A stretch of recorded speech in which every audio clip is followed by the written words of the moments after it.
Bienvenue.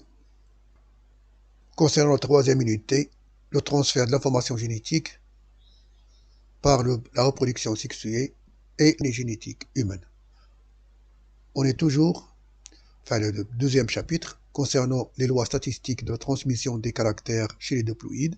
On a vu dernièrement les caractères transportés par les chromosomes autosomaux. Maintenant, on va voir toujours le cas du monohybridisme. Et concernant toujours les lois statistiques de la transmission des caractères héréditaires,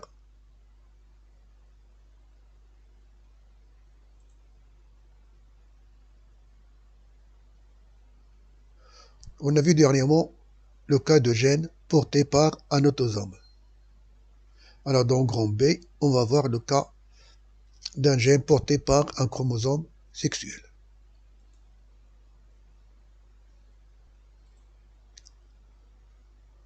Dans les croisements précédents, prenons un exemple. On ne s'est jamais préoccupé de savoir si le caractère normal ou le caractère mutant était porté par le mâle ou la femelle, c'est-à-dire porté par l'un ou l'autre des chromosomes sexuels X ou Y, car cela était indifférent. Mais il y en a des caractères liés au sexe. Caractéristiques et mécanismes impliquant des chromosomes sexuels. Les autosomes sont communs à tous les individus d'une même espèce et les chromosomes sexuels définissent le sexe. En effet, chez les humains, le sexe féminin a pour formule chromosomique 44 autosomes plus XX, c'est-à-dire 22 AA plus XX, alors que lors de la gamétogenèse, chez la femelle bien sûr, on va avoir des ovules haploïdes, tous porteurs d'un même chromosome, d'un chromosome X. Et on dit que la femelle, elle est homogamétique, car elle donne un seul type de chromosome X, puisqu'elle produit un seul type de gamète porteur de chromosome X, dont la formule chromosomique est 22A plus X, c'est-à-dire il y a un seul exemplaire pour chaque A et un seul exemplaire pour X, alors que le sexe mâle, qui lui aussi a pour formule 44 autosomes plus XY, c'est-à-dire 22AA plus XY, il est hétérogamétique, car le mâle produit deux types de gamètes, spermatozoïdes, aux mêmes proportions, un demi, c'est-à-dire un demi de gamètes contenant X, donc ils ont 22A plus X, et un demi 22A plus Y. Ainsi, à la fécondation, c'est le spermatozoïde qui détermine le sexe du nouveau-né. Si on prend le cas de la drosophile, voilà la femelle XX et le mâle XY. Après la méiose, on va voir les gamètes. Les gamètes de la femelle ne contiennent qu'un seul X, alors que les gamètes du mâle, soit ils contiennent Y, soit ils contiennent X. Et la rencontre de ces gamètes va bien sûr donner les sexes différents. Si Y rencontre avec X de la femelle, XY va donner un mâle. Un X de la femelle rencontre un X du mâle va donner une femelle.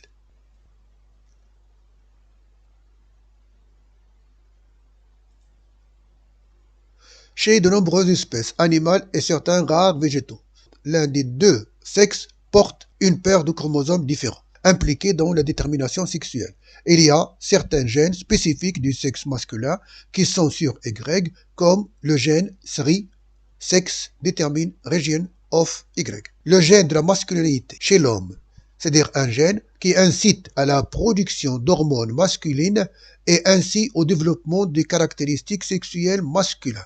En plus, le chromosome Y est dépourvu de copies de beaucoup de gènes portés par X. Par conséquent, les gènes présents sur le X auront un profil de transmission différent des gènes autosomiques. Remarquez ici, on a les deux chromosomes X et Y. Là, à leur comparaison, on voit bien qu'ils n'ont pas bien sûr les mêmes gènes.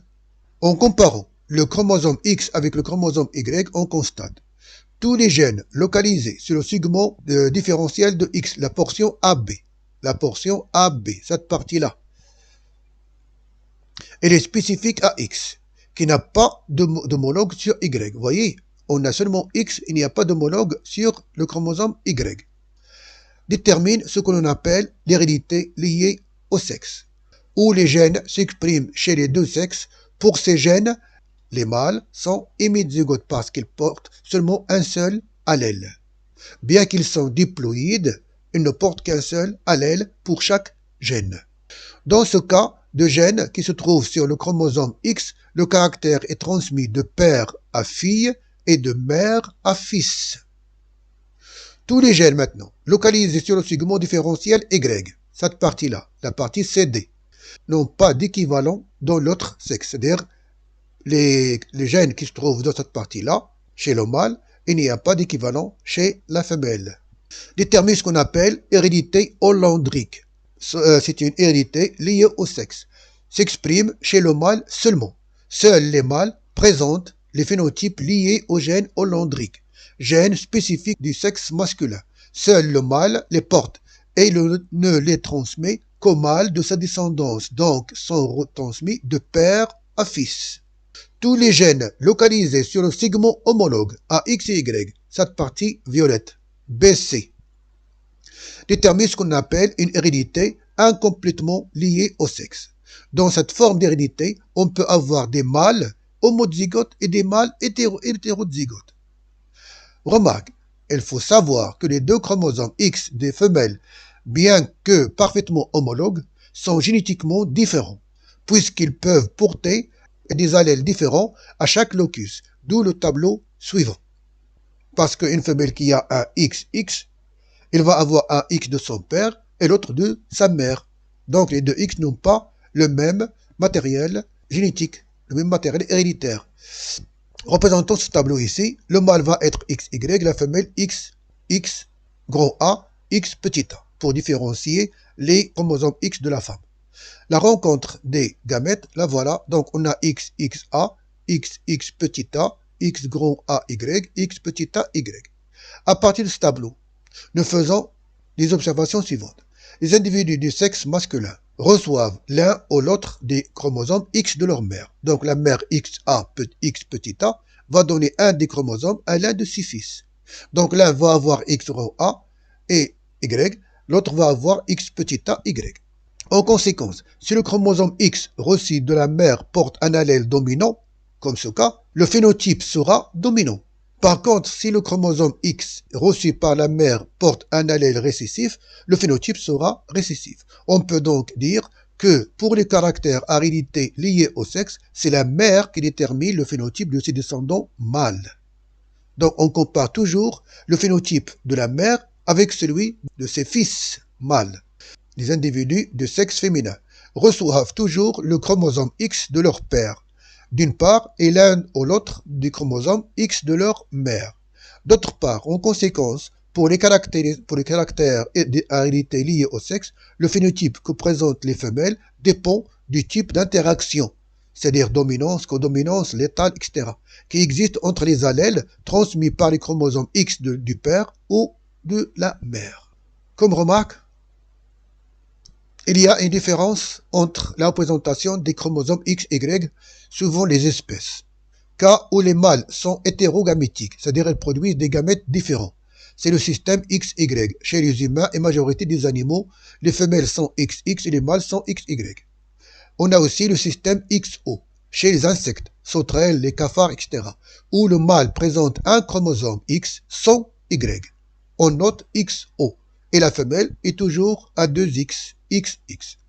Donc le mâle va donner des gamètes qui sont différents. Un gamète qui va contenir un X, l'autre ne va pas contenir de chromosome sexuel, c'est-à-dire un 0. Le cas des femelles hétérogamétiques, c'est-à-dire les femelles qui vont donner des gamètes différents. Le système ZW, chez les papillons, les mites, les vers à soie, etc. Le mâle est ZZ et la femelle ZW. Et le système ZO, chez certains oiseaux, le poulet domestique par exemple, et certains poissons, où la femelle est ZO et le mâle est ZZ.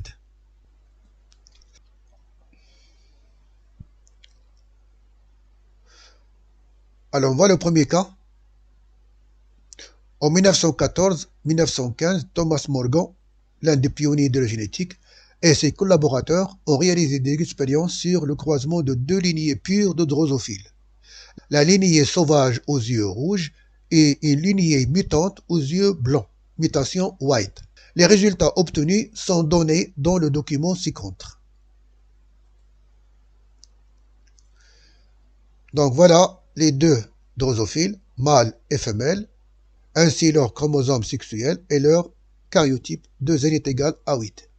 Le premier croisement d'une drosophile femelle sauvage avec drosophile mutante, donc sauvage aux yeux rouges avec une mutante aux yeux blancs, donne une descendance tous aux yeux rouges, mâles et femelles, composé de drosophiles à phénotype parental sauvage aux yeux rouges. Deuxième croisement, le croisement réciproque, le voilà. Donc vous voyez ici, on a la femelle qui a les yeux blancs. Par contre ici, c'est là ici le mâle qui avait les yeux blancs. Par contre ici, la femelle, elle a les yeux blancs. Ça, on l'appelle croisement réciproque. Donc, entre une drosophile mâle sauvage de lignée pure et une drosophile femelle mutante, White donne une descendance composée de 50% de mâles aux yeux blancs et 50% de femelles aux yeux rouges. Troisième croisement, le croisement entre les drosophiles de la génération F1 entre elles dans les résultats suivants. Donc on prend les femelles de la première génération F1. Le croisement entre les drosophiles de la génération F1 entre elles a donné les résultats représentés dans le document suivant. Comme question, que peut-on déduire du premier croisement? Comment expliquer la différence des résultats des deux premiers croisements? Donner l'interprétation chromosomique du troisième croisement. Alors, si on voit le premier croisement, qu'est-ce qu'on constate? On obtient une génération totalement homogène, mâle et femelle aux yeux rouges. Ceci prouve que la première loi de Mendel est applicable et que les parents sont de race pure. Et que les individus de F1 ont les yeux rouges comme l'un des parents. Donc, le phénotype apparu représente l'allèle dominant. Donc, l'allèle rouge est dominant et l'allèle white ou blanc est récessif. On étudie ici un seul caractère, c'est la couleur des yeux. Donc, c'est un cas de monobrélisme. Lors du premier croisement, on obtient une génération F1 uniforme et homogène. La première loi de Mendel étant vérifiée, donc les parents sont de race pure, c'est-à-dire homozygotes. Les individus F1 obtenus sont hétérozygotes et ont le même phénotype que l'un des deux parents, yeux rouges, ce qui permet de déduire qu'il y a une dominance absolue d'un des allèles sur l'autre. Et pour cela, on note les yeux rouges ont le caractère dominant. On le note grand R, à le blanc récessif, on le note petit p. Réponse numéro 2. Le deuxième croisement entre les femelles aux yeux blancs et les mâles aux yeux rouges, c'est-à-dire qu'on appelait le croisement réciproque. Qu'est-ce qu'on constate? On obtient une génération qui est hétérogène, bien que les parents sont de race pure. Donc cela est contraire à la première loi de Mendel. Bien que les parents soient de race pure, a donné une génération F1 hétérogène, 50% drosophiles aux yeux blancs, uniquement des mâles, et 50% aux yeux rouges, uniquement des femelles. Donc le résultat obtenu n'est pas conforme à la première loi de Mendel, malgré la pureté des parents. Et on observe que les femelles de F1 héritent le phénotype de leur père. Remarquez ici, les femelles ont les yeux de leur père, alors que les mâles ont les yeux de leur mère. Donc ceci laisse supposer qu'il y a une relation avec le chromosome X. Et on observe que les femelles de F1 héritent le phénotype de leur père et que les mâles héritent le phénotype de leur mère. On déduit que le gène responsable de la couleur des yeux est peut-être lié au sexe porté par un chromosome sexuel. Bien sûr qu'il ne peut être que X. Et puisque le caractère étudié existe à la fois chez les mâles et les femelles, donc le gène étudié est porté par le chromosome X, région différentielle des hétérochromosomes, c'est-à-dire les chromosomes sexuels, notamment celle du chromosome X, qui, contrairement au chromosome Y, renferme de nombreux gènes sans rapport avec le déterminisme du sexe. Donc, la différence des résultats obtenus dans les deux générations F1 et F1', F1 et F1', peut être expliqué par le locus du gène responsable de la couleur des yeux chez la drosophile qui est située sur un chromosome sexuel X. S'il s'agit du chromosome Y, il faut que le caractère étudié s'observe uniquement chez les mâles qui doivent ressembler à leur père. Dans les deux croisements proposés, ce n'est pas le cas. Alors, comme interprétation chromosomique, les parents, yeux rouges, yeux blancs, c'est-à-dire le premier croisement. Puisqu'on parle de croisement de gènes liés au sexe, on doit représenter ici le chromosome X, Y. Et voilà bien sûr le chromosome X, le chromosome Y portant le gène étudié. Pour le mâle, le mâle il a XY. Et on sait que seulement le gène est porté par X et non pas par Y. Donc on a seulement un seul allèle. Donc le mâle il est hétérogamétique, va donner deux types de gamètes, alors que la femelle elle est homogamétique, va donner seulement un seul type de gamètes. Et la rencontre des gamètes va donner les deux sexes. Les femelles hétérozygotes mais R dominant, donc elles vont être aux yeux rouges. Les mâles n'ont qu'un seul allèle R, donc vont être aux yeux rouges. Donc on a une génération totalement aux yeux rouges. De même pour le croisement réciproque. On a ici une génération F1 composée de femelles hétérozygotes aux yeux rouges, RB, hétérozygote, alors que les mâles vont avoir un petit b, donc yeux blancs, qui va s'exprimer tout seul, puisqu'il n'y a pas de gène au niveau de Y, pour donner des yeux blancs. Et on va avoir un demi de femelles et un demi de mâles qui diffèrent par leur phénotype. Donc voilà l'explication pour ces deux interprétations chromosomiques. Et on demande de nous donner l'interprétation chromosomique du troisième croisement, c'est-à-dire celui-là, c'est-à-dire F1 fois F1. Alors, troisième croisement entre mâle et femelle de la génération F1 aux yeux rouges. Alors, on compare les deux, F1 fois F1 aux yeux rouges. Les mâles, donc X grand R, Y, X grand R, X petit b, hétérozygote, homozygote. Donc, celui-là. Donc, les femelles sont hétérozygotes et les mâles sont hémizygotes. Donc, les mâles vont donner deux types de gamètes aux mêmes proportions. Et de même, les femelles hétérozygotes vont donner deux types de gamètes aux mêmes proportions. Un demi, un demi, un demi, un demi. Donc l'échiquier montre les résultats suivants. Et on obtient 50%, on marque ici, les femelles ont tous les yeux rouges. Bien que la moitié est homozygote et la moitié elle est hétérozygote. Donc toutes les femelles sont aux yeux rouges. Donc 50% des yeux rouges et le blanc, on a ici le mâle aux yeux rouges, un quart, et le mâle aux yeux blancs, un quart. Donc, comme réponse ici, on va avoir 50% des mâles aux yeux rouges, 50% de mâles aux yeux blancs et 100% de femelles aux yeux rouges. À retenir. Dans le cas de la transmission d'un gène porté par les chromosomes sexuels, hérédité liée au sexe, les indices qui indiquent que le gène étudié est lié au sexe, c'est que la première loi de Mendel n'est pas applicable, malgré la pureté des parents. C'est-à-dire il faut que les parents soient de race pure. C'est un cas d'exception de la loi de la première loi de Mendel. Deux croisements inverses, c'est-à-dire le croisement réciproque, donnent des résultats différents. Vous voyez ici, réciproque, là un résultat F1, totalement aux yeux rouges, là F1', moitié rouge, moitié blanc. Les mâles blancs, les femelles rouges. Et on parle de sexe. Si le phénotype du mâle est transmis vers toutes les femelles de F1 et le phénotype de la femelle est transmis vers tous les mâles de F1, ce qu'on appelle une génétique croisée, c'est-à-dire les femelles héritent le phénotype de leur père et les mâles héritent le phénotype de leur mère. C'est-à-dire on va avoir des mâles qui ont les yeux de leur mère, voilà les mâles qui ont les yeux de leur mère et les femelles qui ont les yeux de leur père. Deuxième cas. Chez certains volailles de race noire, il existe un type de coloration des plumes qui est dit barré. On effectue des croisements entre poules et coqs. Vous voyez, on parle de sexe, poules et coqs. De lignées pures. On donne que ce sont des lignées pures, différents par la coloration de leur plumage. Celui-ci, soit de couleur noire homogène, soit rayé. On croise, c'est le premier croisement, on croise un coq au plumage barré de stries blanches avec une poule à plumage noir uni. Barré, noir uni. La génération F1, prime F1, comprend des femelles et des mâles barrés. Vous voyez, on reconnaît bien le mâle de la femelle. Le deuxième croisement. On croise une poule au plumage barré de stries blanches avec un coq noir uni. La génération F1 comprend des femelles noires unies et des mâles barrés de stries blanches. Le troisième croisement. La génération F2 issue du croisement F1 fois F1 du premier croisement comprend des poules au plumage noir uni et des poules au plumage barré de stries blanches et des coqs au plumage barré de stries blanches.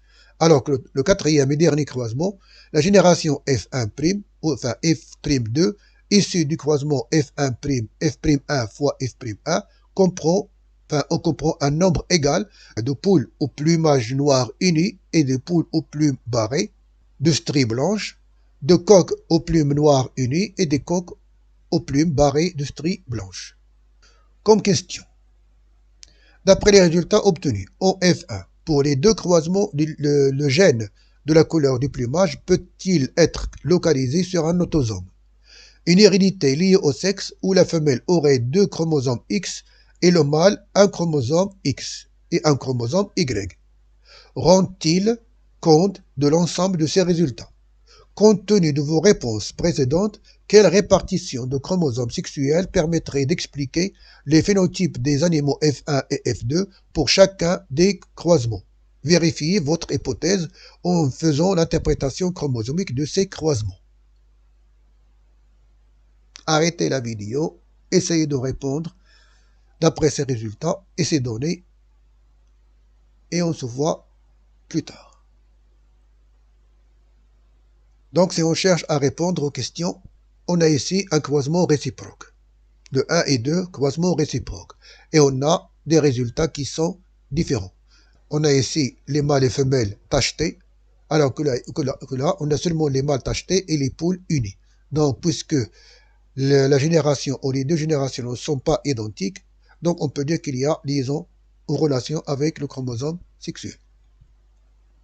À partir du premier croisement, on obtient une génération F1 homogène composée de poules et de coqs barrés de stries blanches, ce qui montre que l'allèle responsable de l'apparition des stries blanches est le dominant, et on le note B, et que l'allèle responsable de la coloration noire est le récessif, on le note petit n. En suivant l'hypothèse que le gène de la couleur soit localisé sur un autosome. Dans le deuxième croisement, nous aurions une génération qui est totalement homogène, puisque les parents sont de race pure. Nous aurions des femelles à plumage barré de génotype BB, puisque le monozygote est ayant le phénotype dominant. Des mâles à plumage noir de génotype NN. Chacun ne produit qu'un type de gamète respectant B pour les femelles et N pour les mâles, compte tenu de la dominance de l'allèle. Tous les descendants F1 devraient avoir de même génotype BN, donc de phénotype B, 100% d'individus à plumage barré. Ces résultats étant en désaccord avec les résultats obtenus 50-50, c'est-à-dire 50 femelles noires et 50 mâles barrés, cette hypothèse est donc rejetée, donc le gène de la couleur est porté par un chromosome sexuel. Les résultats différents du 1 et 2, deuxième croisement réciproque, confirment cette hypothèse. Pour la deuxième question, nous avons éliminé l'hypothèse d'un gène porté exclusivement par Y, puisque dans ce cas, seuls les mâles auraient le même caractère étudié. Et ce n'est pas le cas, donc le gène n'est pas porté par Y. Donc, considérons maintenant l'hypothèse que l'allèle responsable du caractère est porté par le chromosome sexuel X. Dans le cas du croisement 1, supposons que les poules à plumage noir auraient un génotype homozygote XN-XN et les mâles plumage barré un génotype XBY. Les femelles produiront 100% de gamètes XN et les mâles 50-50. Donc on va avoir des femelles barrées et des mâles noirs. À l'issue de ce croisement, il y aurait donc deux phénotypes équiprobables. 50% de femelles de génotype XN, XB et ayant un plumage barré, 50% d'individus mâles de génotype XNY et ayant un plumage noir. Ces données sont en désaccord avec les données statistiques obtenues. Remarquez les données statistiques qu'on a obtenues. Cette hypothèse est donc rejetée, c'est-à-dire que les femelles ne sont pas XX. Nous pourrions envisager une inversion de la répartition des chromosomes sexuels entre mâles et femelles. Individu mâle de génotype XX et individu femelle de génotype XR. Envisageons la suite en respectant cette hypothèse et en réalisant les interprétations chromosomiques des chromosomes. Vous vous rappelez la remarque qu'on a fait tout à l'heure. Chez l'homme ou les humains, les femelles sont XX et les mâles sont XY. Alors que chez d'autres animaux, c'est pas la même chose. Et on avait le cas des poules. Les femelles sont XO et les mâles sont XX. C'est-à-dire les mâles sont homogamétiques et les femelles sont hétérogamétiques. Donc on va respecter cette confirmation. Alors le premier croisement, femelle femelle pure, plumage noir, XNY, avec un mâle croisé avec un mâle plume barrée, XB. Les femelles plumage noir produisent 50-50 et le mâle un seul gamète XB. Le tableau d'échiquier montre qu'on va obtenir tous les individus, soit femelles ou mâles, qui sont phénotypes barrés. Le deuxième croisement, c'est celui-là. On a fait l'inverse et on obtient les femelles sont barrées et les mâles sont noirs. Le troisième croisement, nous allons vérifier les données du croisement entre les F1 issus du premier croisement. Les mâles du génotype XBXN produisent 50% des gamètes, etc. Donc dans le tableau, qu'est-ce qu'on voit? On va avoir 3 phénotypes barrés et un phénotype noir. Des coqs, les mâles, les voilà, qui sont barrés, les femelles barrées et la femelle noire, la voilà. Pour le quatrième croisement, dans l'échiquier, on a 4, 1, 2, 3, 4.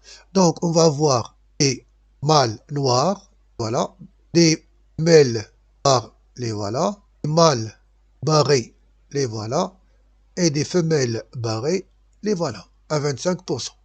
Donc, ces résultats sont comparables aux résultats expérimentaux. Donc, ce qui prouve que chez les volailles, comme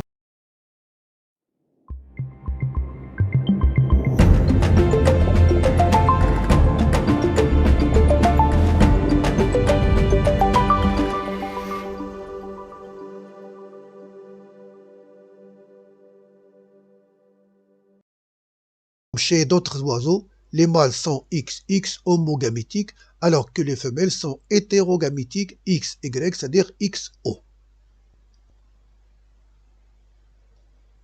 Troisième cas, le pelage de chat possède deux types de pigments, qu'on appelle l'eumélamine, qui donne une couleur noire, et la phéomélanine, qui donne une couleur rousse.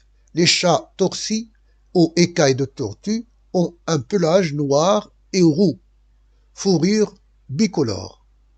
Le croisement entre un chat noir et une chatte orange donne des chatons différents des mâles. Des mâles sont orange et des femelles bicolores, c'est-à-dire écailles de tortue au torsi. Alors que le croisement entre chat orange et chatte noire donne aussi des chatons différents, les mâles noirs et des femelles bicolores. Comme question, que peut-on dire de la dominance des allèles étudiés? La couleur du pelage est-elle liée au sexe? Dans une portée de chatons, on trouve un mâle noir, un mâle orange, une femelle noire et une femelle écaille de tortue. Quelle était la couleur des parents? Justifiez votre réponse par une interprétation chromosomique. Donc, d'après le premier croisement et le deuxième croisement, on a ce qu'on appelle un croisement réciproque. La femelle, elle est orange, ici, le mâle est orange. Le mâle est noir, ici, la femelle est noire. Et vous voyez qu'on a les générations ne sont pas identiques, ne sont pas comparables, sont différentes. Donc, on peut supposer qu'il y a relation avec le chromosome sexuel. De plus, puisque ici, on a les chatons orange, et là, un chat noir. Et là, on a l'apparition d'un nouveau phénotype. Donc, on peut supposer qu'il y a une codominance entre les deux allèles qu'on va noter orange grand O et noir grand N.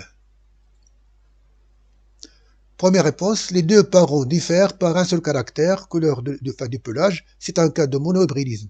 Le caractère étudié est la couleur des chats contrôlés par un gène à deux allèles, noir et orange. Du premier croisement, chat noir avec chatte orange, on a obtenu une génération F1 hétérogène, non conforme à la première loi de Mendel, composée de chatons mâles à fourrure orange, comme leur mère, et de chatons femelles à fourrure bicolore, phénotype intermédiaire, qui est un phénotype différent des phénotypes parentaux et dû à l'expression des deux allèles noirs et orange en même temps.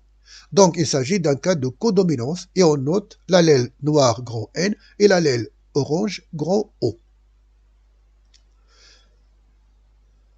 Le deuxième croisement, qui est un croisement réciproque, et on a obtenu une génération F1', composée de mâles noirs comme leur mère et des femelles bicolores.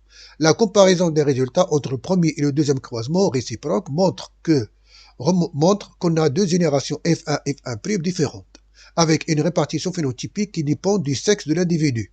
En plus, les mâles ressemblent phénotypiquement à leur mère et on suppose que le couple d'allèles NO est porté par un hétérosome, c'est-à-dire un chromosome sexuel, donc le gène est lié au sexe. Si le gène NO est porté par le chromosome Y, le caractère couleur de pelage ne se transmet alors que chez l'individu de sexe mâle. Or, ce n'est pas le cas. L'hypothèse est rejetée. Le couple d'allèles NO est porté par le chromosome X. On en déduit que le gène responsable de la couleur de la fourrure du chat est porté par le chromosome sexuel X, et c'est-à-dire la partie différentielle de X. Donc on a ici un cas de codominance reliée au sexe. Quelles sont les proportions qu'on peut attendre? Donc, pour obtenir une génération de chats composée d'un mâle noir et d'un mâle orange, une femelle noire et une femelle en écaille de tortue, il faut que le parent mâle soit un chat noir et le parent femelle soit une chatte bicolore. La première interprétation. Donc, la femelle va donner XO, XN et le mâle va donner XNY. La rencontre des gamètes. On peut avoir XNXO, c'est-à-dire bicolore. Donc, on va modifier ces écritures. Donc, on va ici. Le parent P1, P2, donc mâle et femelle, noir et colore, c'est-à-dire noir et orange. Les deux vont s'exprimer. Celui-là, mâle XY, va donner deux types de gamètes de même proportion. La femelle, elle est hétérozygote, va donner deux types de gamètes aux mêmes proportions. Les voilà. Donc, on va avoir des femelles noires, des femelles oranges, c'est-à-dire des femelles bicolores. On va avoir des mâles noirs et on va avoir des mâles orange. Donc, un demi noir, mâle et femelle, et un quart de orange que des mâles, et un quart bicolore, ce sont des femelles. Donc, les femelles ne peuvent être que bicolores et ne peuvent pas trouver des mâles bicolores.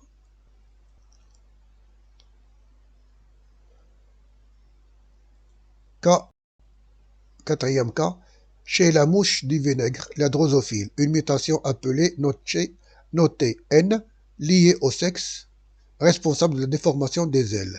Les drosophiles mâles aux ailes normales, souches sauvages, s'accouplent avec des différentes femelles aux ailes mutantes déformées, et donnent des drosophiles à ailes normales et d'autres à ailes déformées. On dit qu'ils sont liés au sexe. Ça, c'est la première information. Puisque ici on a l'accouplement des souches sauvages avec souches mutées et donne moitié-moitié, c'est-à-dire des souches normales et ça, donc on peut dire qu'il y a un individu ou des drosophiles qui sont hétérozygotes. Donc identifier l'allèle dominant et donner le génotype des parents. À partir du chéquier de croisement, déterminer les proportions. Troisièmement, expérimentalement, cet accouplement a donné une génération F2 composée de un tiers de femelles mutantes, un tiers de femelles normales, un tiers de mâles normales. Comparer les proportions statistiques des résultats. Et quatrièmement, comment expliquer l'absence des femelles mutantes homozygotes. Alors, si on répond à la première question. Le gène étudié étant porté par un chromosome sexuel X, puisque ce caractère apparaît chez le mâle et les femelles. On peut déterminer la dominance des allèles chez les femelles hétérozygotes, qui a un phénotype mutant. Donc l'allèle mutant est le dominant, on le note N, alors que l'allèle normal est récessif, on le note petit n. Plus. Donc les parents mâles, X plus, c'est-à-dire XN, on représente ici le phénotype plus, la mâle, femme qui est les parents femelles normales, notché, parents femelles, XNX plus XN notché, là F1 les mâles AL normal et F1 femelle AL déformé. Donc l'échiquier montre le résultat demandé. X normal, c'est-à-dire XN normal avec Y, c'est-à-dire le mâle et la femelle. Là on va avoir l'échiquier, les résultats théoriques phénotypiques, un demi AL normal, un demi AL déformé. Ou selon le sexe. un quart de femelle normale, un quart de mâle normal, un quart de femelle à aile déformée et un mâle de femelle à aile déformée. Là ici des résultats obtenus d'après le croisement des générations en comparant les résultats théoriques, un demi qui ont des ailes normales et un demi qui ont des ailes déformées, et les résultats expérimentaux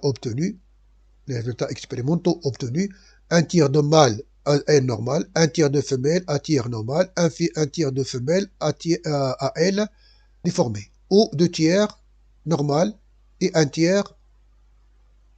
On constate qu'ils ne sont pas comparables. Pour expliquer ce dilemme, il faut supposer que les mâles mutés n'existent pas, meurent, c'est-à-dire qu'il s'agit d'un gène létal à l'état homozygote. Pour avoir deux tiers normal et un tiers grand N.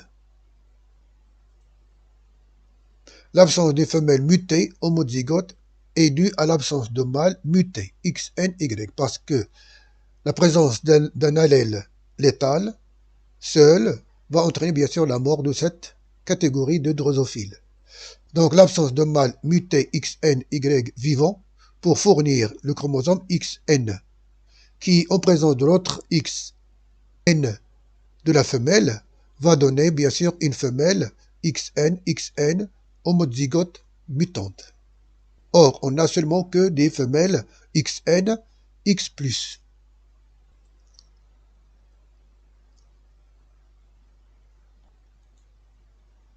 Conclusion du monohybridisme.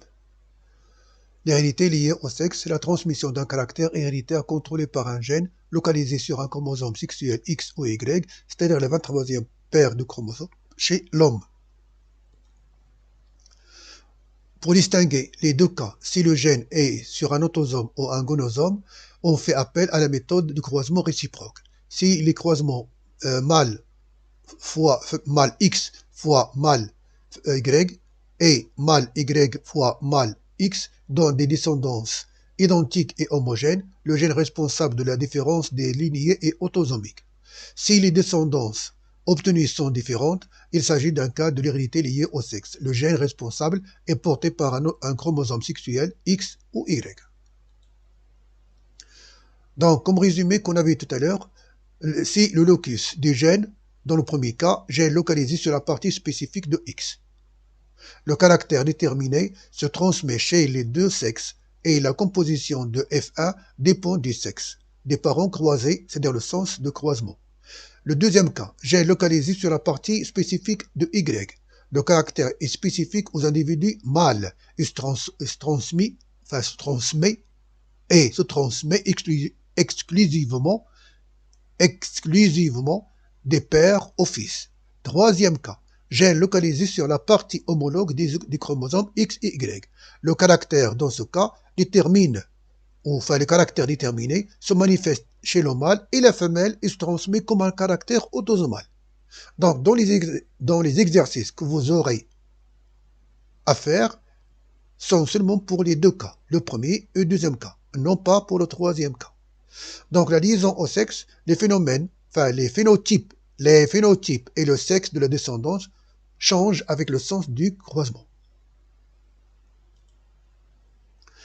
En cas de liaison au sexe, les mâles ont un phénotype différent des femelles, soit en F1, soit en F2 pour un caractère donné.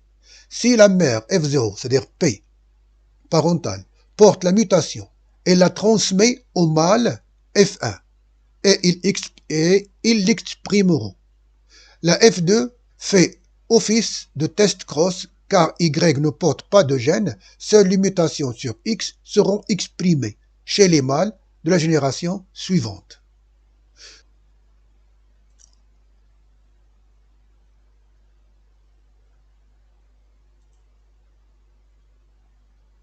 Donc voilà un exercice concernant le QCM.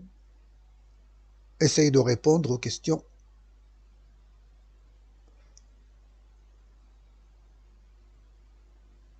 Voilà la réponse.